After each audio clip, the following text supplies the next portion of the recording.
listening to Living with ADHD and CPTSD, available on Apple and wherever you get your podcasts.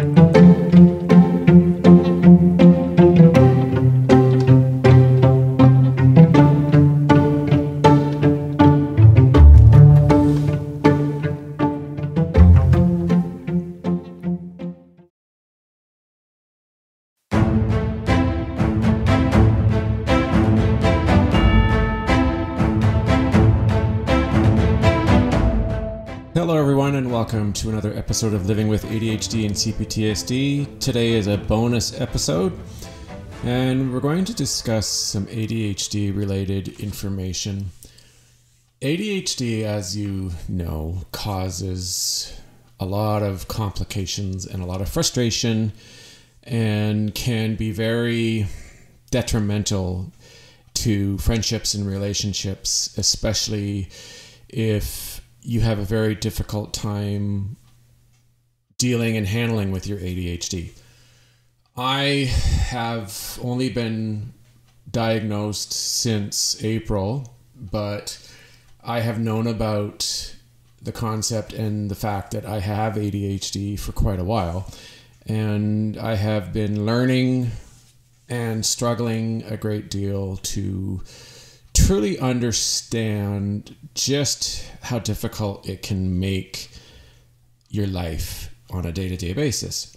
Now, I have explained in other episodes that I have released previously, both live and in bonus episodes, that I am under the impression and belief that the majority of my ADHD came from my complex trauma when I was a child. And that is why I have a majority of my ADHD symptoms. Now, I'm not claiming that none of my ADHD is genetic. It's just that the complex trauma has really made it much more severe and more complicated than it could be if it was just because of the genetic modifications that caused the ADHD for myself. It is amazing.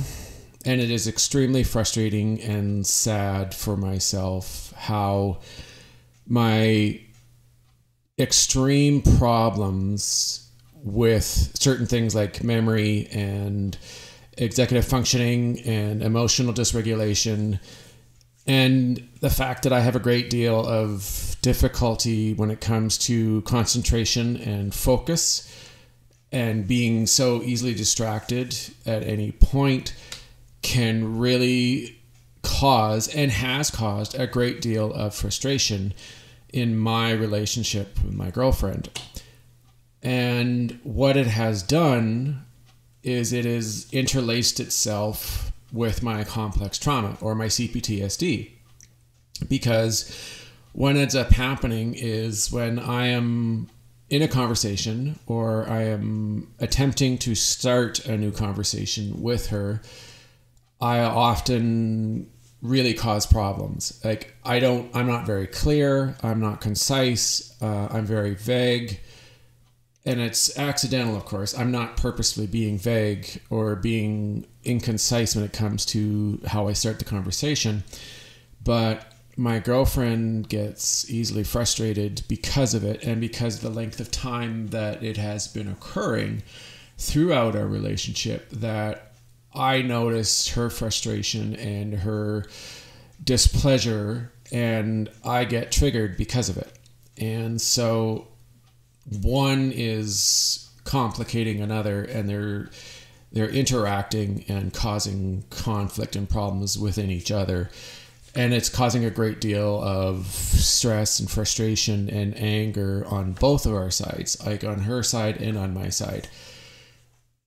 One of the great struggles that I have consistently when it comes to my ADHD is the fact that I'm forgetting things. Like I was talking about my conversation that I was having with someone about a topic. Like it was a specific thing that I was discussing. And when I came out this morning to discuss the topic with my girlfriend, she was asking me for specific details in regards to what I was introducing at the beginning of the topic, and I couldn't remember the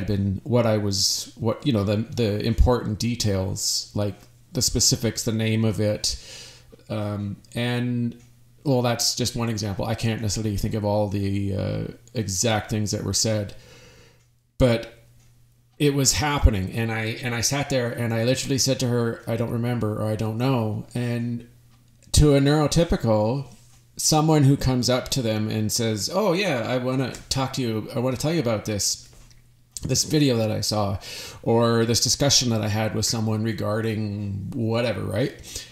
And then you both start talking, and she asks you to explain it or to give her detail. And then you say to her, I don't know, or I don't remember. Can you imagine the kind of frustration that's going to cause? And they're going to really look at you with this really weird look, and they're going to, in their minds, they're going to think to themselves, oh my God, is he really stupid? Is there something wrong with him? Why would he introduce a topic and then not remember the details or the specifics about it? It would be like going to the doctor and saying, doctor, I have a problem that I need to get looked at. I'm concerned. And then he asks you, well, what is it that you're concerned about? Where are you having the problem? And then you say to him, shit, I don't know. I can't remember. He's going to look at you and go, well, that's not much help. And he's going to kind of think that you're just really dumb, or you're wasting his time. That's the kind of thing that I'm talking about. Like, imagine how frustrating you would be if you were the doctor. If I came into the office and said I have a problem, but couldn't remember where the problem existed. Like, I know that sounds extremely ridiculous, and it's like, oh my God, what the hell? And you're confused, and you're frustrated, and you're just boggled, as to how that could be possible. But that is what happens. That's the reality of this, is that this occurs a lot of times where I have this thought in my head and I want to discuss it. So I think about it for a bit, and I run outside and sit down and I talk to her about the topic. And then I can't remember the specific of it that is important to the story. And yeah, I can understand how that is so frustrating. It's crazy because I'm trying to tell her something that in my head was important and was interesting and exciting or fabulous to learn about, and then I can't even recall the information. It's almost like I should bring out my tablet and have all the information on the screen, written down, the videos, whatever I can find before I even say it, so that if I do get lost, I can hand it over and say, here, this is what I mean. It's extremely frustrating, and it angers me because I don't want this to occur. Nobody does. Who would in their right minds would want this sort of curse or this problem? And on top of it, because our relationship is straining right now and we're not exactly in a good, happy place, I'm getting triggered and having a flashback, and I'm completely gone. I'm done, right? I can't, for the life of me, I'm not going to be able to have an adult-like conversation with her because I'm going to be triggered, or I'm going to be suffering from a lot of anxiety, and I'm going to feel extremely overwhelmed, and it's going to be noticeable. And it's going to be obvious to the participant that I'm not all there, and that because of my difficulty and my struggle with communicating to her, that I'm not capable of handling the conversation and I need to step away. Now, the thing is that because I am triggered and because I'm still in the early stages of getting a good grasp on everything that's happening, I'm having an extremely hard time noticing the fact that I am triggered and that I need to walk away. It's extremely frustrating to her, and she has every right to be frustrated because of that. I honestly wish that it wasn't like this. I've put a lot of this on myself because I'm having a hard time facing reality and facing the truth.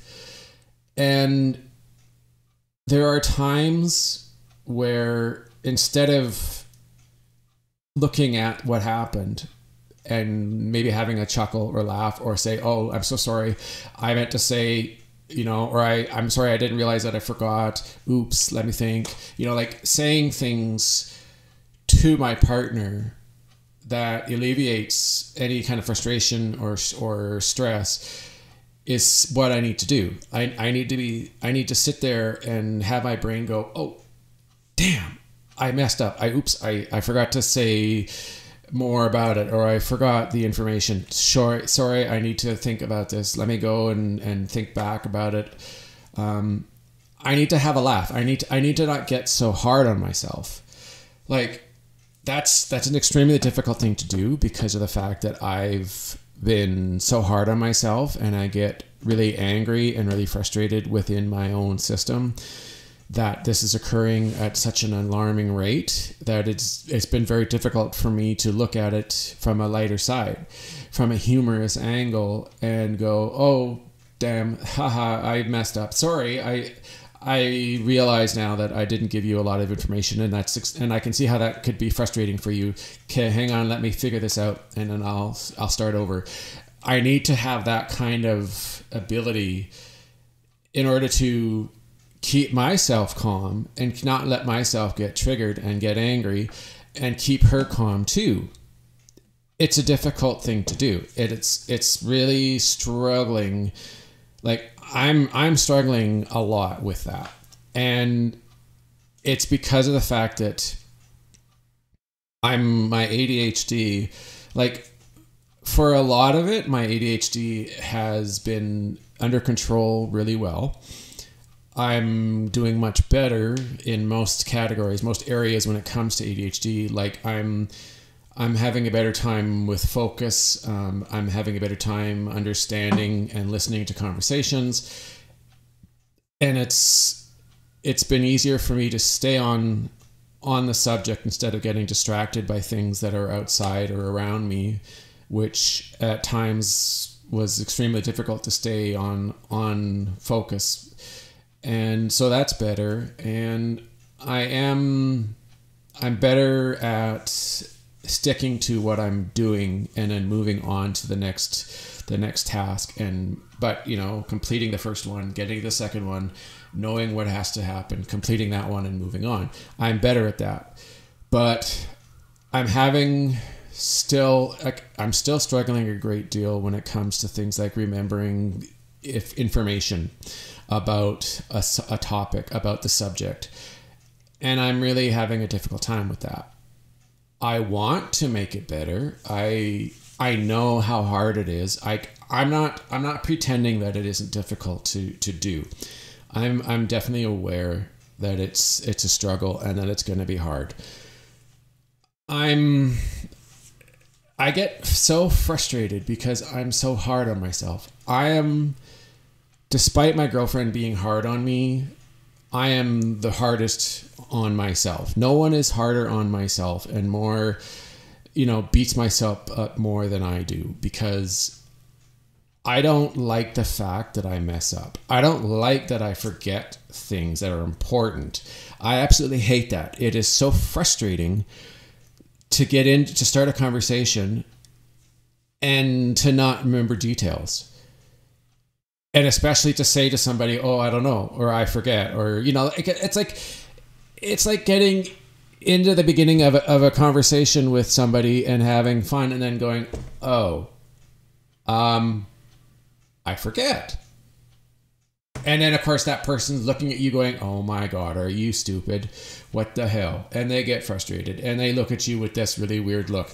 And they either have a difficult time continuing this and they may walk away, or they're just going to humor you and wait for the conversation to be done, and then they're going to stop talking to you and they're going to go away and they're going to think in their minds, oh my God, what is wrong with him? They're either going to think, Jesus, he's so crazy, or they're going to think, God, that guy's so stupid. He couldn't even remember what he was talking about. And in the moment, like instantly. So can you imagine out there, those you guys, the ones who have ADHD, especially inattentive ADHD diagnosis, can you imagine how hard that is for us, for yourself, where you're having a conversation with someone and you forget stuff, you forget the information that is required in the conversation in order to maintain it and to have a good quality conversation with that person? How embarrassing is that? I am certain, and I know for myself, but I'm sure for you guys that that's really embarrassing and that you're going to feel really bad about it. And it's going to cause you, especially if it's happened multiple times again and again, it's going to cause you to be less interested and less willing to talk to people, because you're always going to have in the back of your mind that there's a good chance that you're going to forget the information that you're talking about. And then that's going to make that person think that you're an idiot or that there's something wrong with you. And any potential of making a new friend or having good conversation and having fun and enjoying yourself in that moment is going to be ruined. And you're going to ruin potential for meeting new people, because that's what happens. Unless that person is extremely understanding and extremely caring and kind to you and has a lot of patience, and I know that there's a lot of people out there that unfortunately do not have that qualities or have those qualities, you're gonna often alienate yourself, because they're gonna get really frustrated with you. They're gonna think that there's a problem with you, that you're hard to deal with, that having conversations with you are extremely tough to do, because they know that when you start, it's going to be, you're going to have a hard time following it. They're going to have such a difficult time understanding what you're saying and getting the idea as to what you're talking about, especially if you forget information, right? You're panicking and you're feeling stressed and under pressure because you have to remember everything that you need to talk about in that conversation. And especially if the conversation starts off well, and that person is giving a long explanation to what is going on or what they're talking about, like if it's like your personal experience, there's a good chance, and I know has happened to me, that you might forget some of the information that's being presented to you. And I can imagine that that's very stressful and very, like, it scares you in a way, because you don't want to make a fool of yourself, right? Like, you don't want to look stupid or look bad, and you don't want to look like you're a weirdo or a loser even to those people, because you want to get to know them. You want to be friends with them, right? Like, you want to have friends that you can relate to and have fun with, or, you know, when whatever you're doing.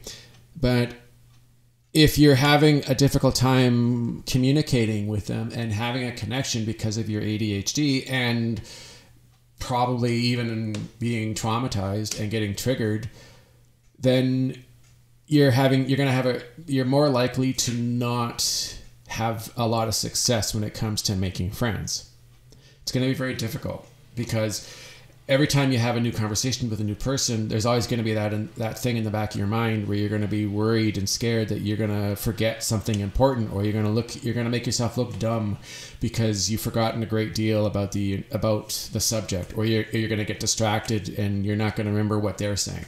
That's always going to be in the back of your mind, and that is a very hard thing to deal with.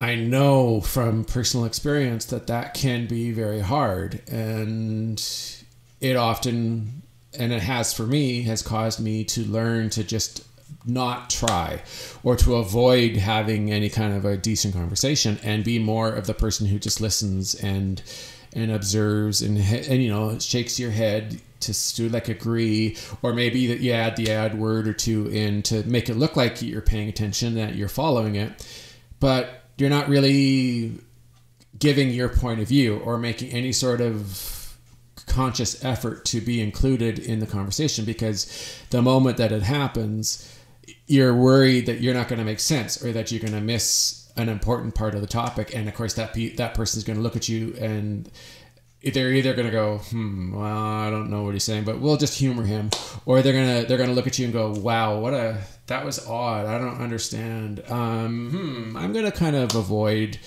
talking to this person more and just try to find somebody else to talk to. You know, like more often than not, people are too nice and don't have the courage or don't want to be mean and tell you straight up, you know, you're not making sense. I don't like this. Please don't talk to me, or walk away and look rude or look like they don't care. Most people aren't going to do that. They're going to either humor you, or they're going to try to find a nice way out of the conversation, or they're going to end it in a way that looks to them like, okay, maybe he's gotten the point that this is done. You know, and the thing is a lot of us, unfortunately, pick up on that stuff because we've experienced it so often, right? The first couple times, we're not going to get it. We're not going to realize that they're avoiding us, or that they're done because we're struggling so much to get the conversation and keep it going. But eventually, we're going to know that person doesn't really want to talk to us, that person thinks we're weird, that we're not wanted in this conversation. And that the information that we're presenting isn't important enough. So we're going to start to just say, well, if this is how it's going to be, I'm not going to say anything. What's the point? Because I'm not going to make sense. They're not going to want to listen to me. They're going to make me look stupid or feel bad. So I'm just not going to bother. This is what ends up happening because we get sensitive. Right? We feel like this hypersensitive or oversensitivity to rejection, and to feeling like someone thinks that we're stupid, or someone thinks that we don't make sense, or that we're just saying nonsense. People are going to go and do that, and it's going to be to the point where, like I said, we're not going to care. We're just going to avoid any possible interactions because it's safer for us. And even if the people that we're around think that we're antisocial, it's better than making ourselves look stupid or sounding dumb or sounding like we're not capable of having a conversation. At least that way you avoid making it for sure. Like, it's one thing if they think it and maybe they're wondering, why doesn't he say much? Why is he not really interacting with people? They're not going to think, oh, he's stupid or he's dumb or he just doesn't know what he's doing. But it's safer for us to just not say anything and to look like we're interested in the conversation, but we're just here to listen and just to observe and to get information, rather than involve ourselves and put our own information into the conversation to make it more interesting and more exciting for the whole group. I have had that problem for much of my life. And the reason that I don't talk to people a lot or get involved in conversations is because I have, in the past, I used to do that, but I would look like an idiot. I would look stupid. I often sounded like I didn't know what I was talking about, or I made no sense, or it was repetitive or going in a loop. And people would get frustrated. Teachers, my classmates, friends that I had, like, lots of people would soon look at me and go, "Jeez, he doesn't make sense," or I don't know what he's talking about. Why does he keep talking? And they're just too nice to say anything and stop it. But like I said, we pick up on that real fast. So I learned at a very early age to just not get involved. And unfortunately, it did make me look like I was, unsocial or antisocial, or I didn't care about anybody else but myself. And I didn't realize at that point that, one, I had ADHD, and two, that I was suffering from having flashbacks because I was traumatized from having conversations and getting involved in conversations because of the fact that I felt like I was going to mess it up every single time. And I just learned to not bother. And the stupid thing is I often did that with my family. And then, when I say family, I mean more of my extended family. I wasn't afraid to talk to my immediate family, my dad and my mom, my brother. I really didn't have a problem talking to them about these sort of things because they're supposed to try to understand you, and they're not going to hate you or stop having conversations with you despite the issues. But with extended family, we often would have detailed conversations about a lot of things. And I was around and I liked to listen to it, but I often never said anything. I really didn't have anything to say. I would just sit there and listen and, think, nod my head, have an opinion in my mind, but I never was willing to say anything because I didn't want to sound stupid. And I often felt that I wasn't able to add anything of any importance or of any worth to the conversation because it would just derail it, or it would cause it to kind of fall off, right? Derailing the conversation. So I learned that. And so that basically kind of continued to happen when I was around people that I was trying to get to know. I was with a friend and I was around their friends. And this had happened a couple times where I was at some place and we were having like a little gathering with drinks and some snacks and stuff. And I didn't say much. I wasn't really saying much of anything. It was them. And the only way that I often got into conversations was if someone else said something to me, and that kind of forced me to have to speak. And there were times where I didn't, when I was saying, it kind of sounded like it was robotic or forced or artificial. I was almost like I didn't know what to say, or I had no clue on how to keep the conversation going. It would be like a closed conversation, right? There would be a couple lines that we'd each say, and then that was it. And it was like I either didn't ask about them, I didn't do the etiquette on the conversation end.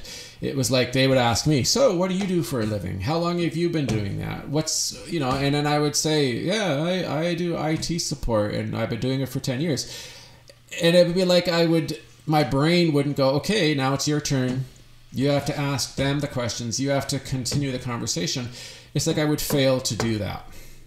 And people would often look at that and go, wow, he really is antisocial. He has no care. He doesn't give a shit about anybody else but himself. But in reality, my brain just didn't know.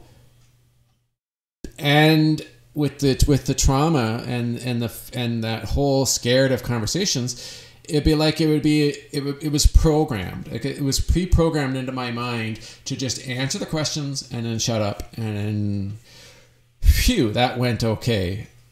It's done. I don't have to say anymore. So it would be like that the entire time.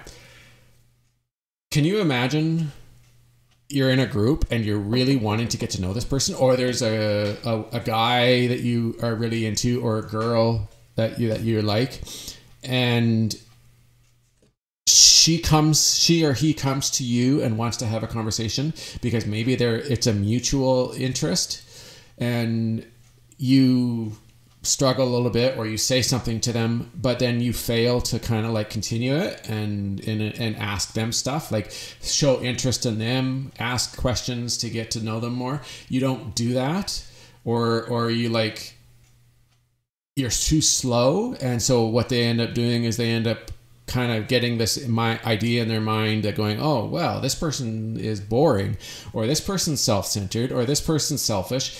I really don't have any more to say, or I want nothing more to do with them. I'm sure for some of you out there that has happened. I can't think that hasn't been a situation for a lot of us where we're not great at having conversations or making conversations go further than just the initial, hi, how you doing? Hey, I'm good. How are you? Blah, blah, blah. A lot of us probably have a hard time getting past that initial beginning of the conversation. And I can imagine how hard that would be because it's happened to me a lot and I'm not really good at that. So I've kind of trained myself in a subconscious way to just not do that often. And unfortunately, it does look antisocial to a lot of people. And I'm not the kind of person that's going to really care too much.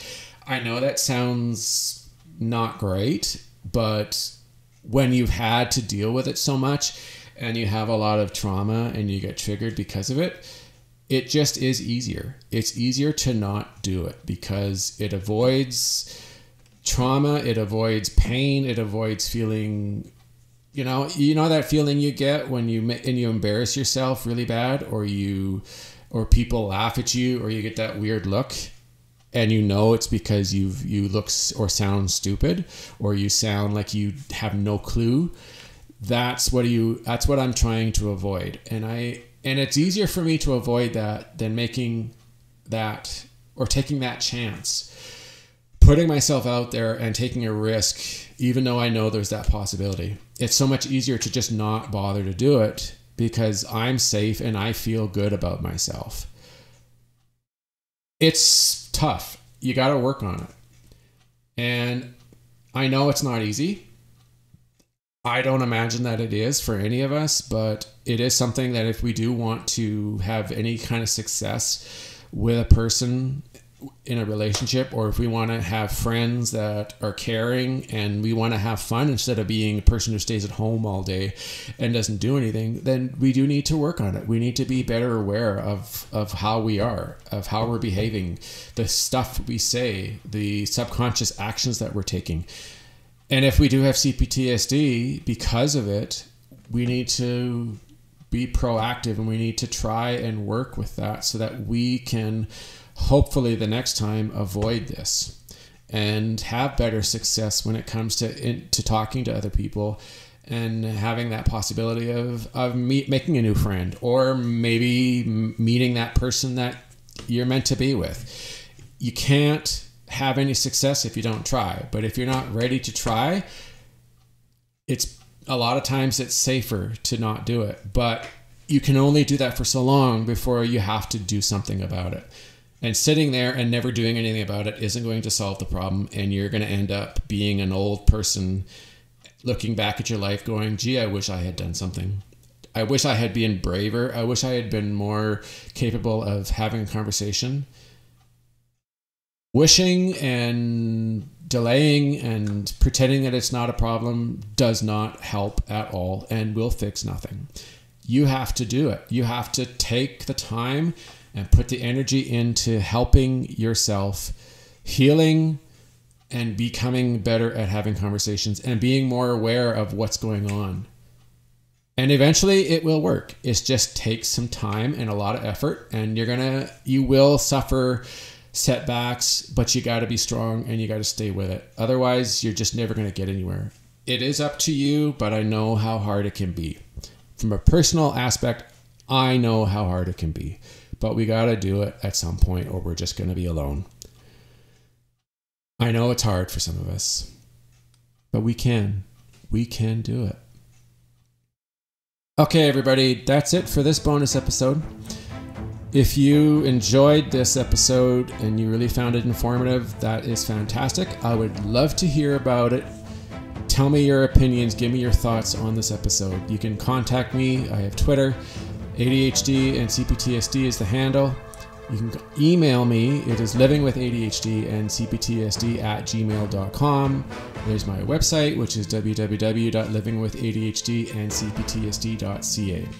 You can also donate to my funds to help keep the show going. It's ko-fi.com/livingwithadhdandcptsd and CPTSD. I really hope you enjoyed this episode. Tell others about it. Get the word out. All right, everybody. Thanks for listening. Have a great day.